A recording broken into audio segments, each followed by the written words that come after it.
Hello guys, it is Arsenal Yams here, and I'm here to give you a little tutorial on how to play my character, I guess. Um, so this is my Rain of Arrows Puncture Trapper, which I just did 2 runs of Exile on.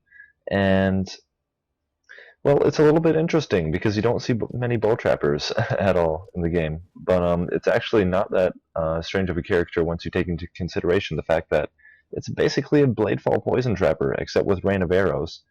And that's what I got my idea from, I guess. I wanted something that would work, but be a little bit different. And the reason this build works is because you use Chinsaw combined with the point blank keystone. Now, the way traps work is you will always have 0 distance from where they go off to where they hit because it's a trap, and that's how the close range works with those. So you're always beginning the 100% more from Chinsaw, and you're always beginning the 50% more from point blank. So you're constantly getting 150% more damage multiplier, and that's pretty insane when you take into account all the trap damage you'll be getting and the poison. So, to say the least, it does have clear speed. You can definitely do maps. I've been doing up to tier 12 solo already, and I have no problem with clear speed on this build. The important thing to take into account, though, is you are going Saboteur, and I wouldn't really try this with any other Ascendancy. It's just when you're using Trap, the Trap Support gem, on something that is on a skill, you need the extra cooldown recovery. You really do, because this little keystone is not enough. Yeah, these aren't enough. I just called that keystone. I am stupid. But the important thing is, so if you've seen like any other physical poison trapper, you'll know that you definitely have to pick up these nodes from the shadow first, and from there you basically travel and collect the important trap nodes, such as the cooldown recovery and big damage ones, and all of the life you can find. Now, to highlight how important life is, let's look at my jewels. 7% life. I probably just missed one. 6% life. There's another one I'm putting in, next level, and 7% life. Yeah, it's not a joke. You really need percentage life on this character, and you need big life values on your armor. Of course, it would be better if you had higher evasion pieces of gear, because I am a bow character, but I am taking iron reflexes. Now, the reason this is you really can't trust evasion, because eventually you are going to get hit by something really hard, from a boss or something else, and having acrobatics isn't going to cut it with your evasion. Eventually you're going to get hit. And if you have armor, at least you can mitigate some of that damage. And little hits suddenly become like nothing. I don't know. It's just a lot better than evasion in every respect in my mind, especially when you're running Grace, which I do. And even with shitty gear, like look at my chest piece, that has absolutely no evasion. I can already get 10k evasion, well, 10k armor. And when you pop both flasks, Stibnite and Jade, you get pretty much 31.5k armor, which is pretty damn good for level 90.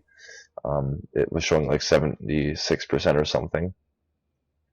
And the other reason you get iron reflexes is because you need to come down for life and a jewel slot and things like that. And obviously, the damage over time nodes are phenomenal. And you're already getting point blank, so it's really not that much of a travel, and you would be spending a couple points getting acrobatics, which in all ways, shape, and forms is not worth it in my opinion. Projectile damage nodes, projectile speed does not really matter. The most important things to keep in mind is like, well, yes, these starting nodes are very good, but the way you get damage is from the trap nodes, because they double dip with your damage you get from this, and then also the poison which comes from it. So on your 6th link, it'd be ideal to have a 6th link, of course. Not everyone can afford it. I actually got this chest piece for 2 exalts, and just after the first week of the league, actually, which is pretty insane looking at that life roll, and it even has two resistances. But you would need Rain of Arrows, Trap and Mind Damage, of course, because double dipping, and that's a huge more multiplier. Poison, physical projectile attack damage, and cluster traps. Now, I would put cluster traps above physical projectile attack damage. This is important because for clear, especially when they overlap, like you aren't even losing like that much damage. It may look like a lot, but it's really not when you're clearing, because you might just have to throw an extra set of traps every once in a while. And you can see that they recharge pretty quickly with all the cooldown reduction.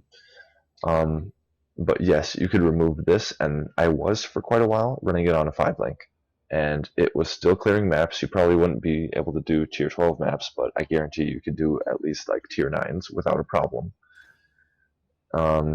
Of course, you have to be the appropriate level, but you would also like to have Puncture on a 5-link for your boss clearing. Now, once you have a 6-link for your Rain of Arrows, I found it's not actually necessary to have Puncture for boss killing anymore in maps.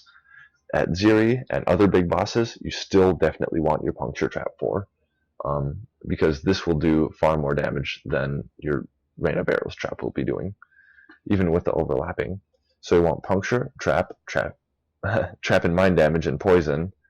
I said that in the wrong order. And Physical Projectile Attack Damage as the 6th link, as I know you're all probably interested in. Where the hell did I put that? Anyways, there was supposed to be a Rapid Decay somewhere. It's normally right here, and I must have lost it somehow. So that's lovely. Oh, it's right here. So you would have Rapid Decay as the 6th link, because you are causing bleed and poison. So it makes a lot more sense than running Void Manipulation, which is the same War Multiplier, but only for Chaos damage. Again, most important thing is, Chinsol and Point Blank.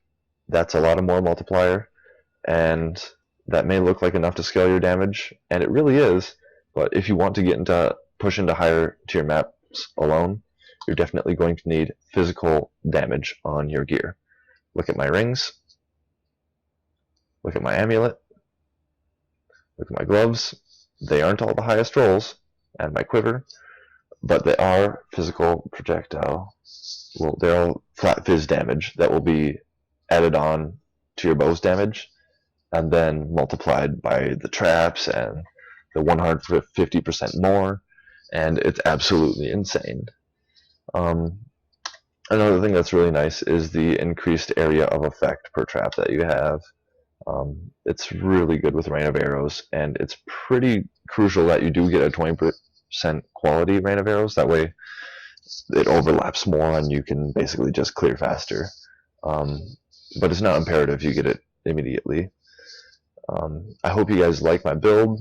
I hope you leave a comment, a like if you like, dislike if you dislike, but either way, I'd like to know what you think I can be doing better. And comment on my build, comment on my video, let me know what you think, and I hope you guys all have a nice rest of your day.